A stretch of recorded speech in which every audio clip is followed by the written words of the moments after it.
I got my gap over my grease hole lined up with a mark, and on this model the grease hole is at around 4 o'clock, and I've actually made a little mark inside just to verify when I'm done, or you could look at the grease tube, but with the bellows and the everything connected, it's a little hard to see.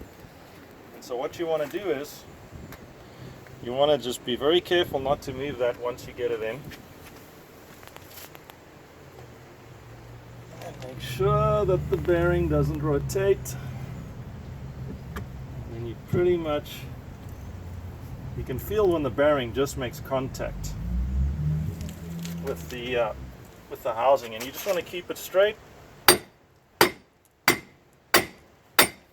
You should be able to feel with your hand how it's moving in.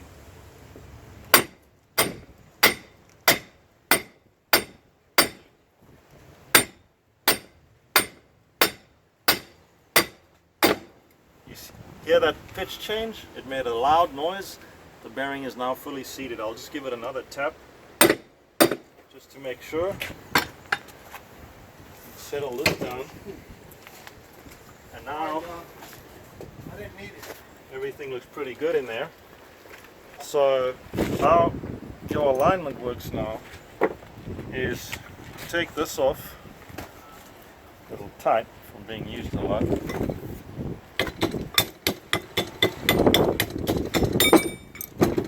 Alright, so people get all technical with grease marks and everything, you know, that just really doesn't work for me. This alignment on this boat is great.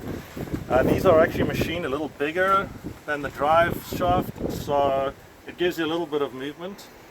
But one thing I want to explain is that these bearings, the whole inside rotates like a planet inside the outer ring. It's not like a normal wheel bearing that's just fixed. You can rotate this in a huge arch. I would be able to move this tool all the way around like that, because no one can tell what the exact angle of the transom and the engine is going to be. So these are designed that you can literally put your alignment tool in the bearing. Once it's in, look at this. Look how much lower I can move that bearing. I can pull up on it, and look at that. And the same goes for left and right. So what you have to do is, when you're trying to get the alignment right, is bear that in mind, that you got to, you know, when it's not in the coupler at the back, you can actually rotate it.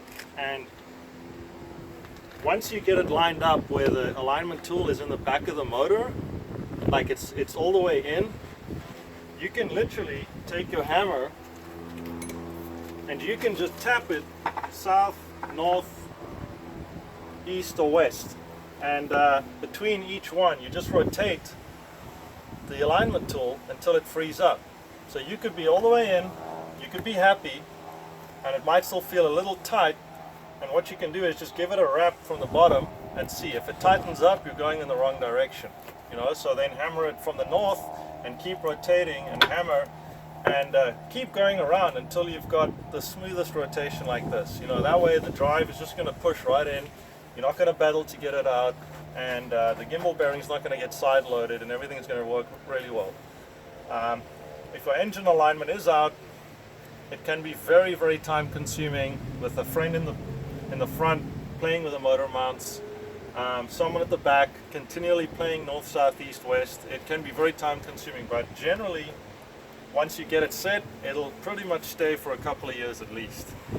Not that you'd leave your drive for that long, but anyways, this gimbal bearing's in and everything went well, and thanks for watching.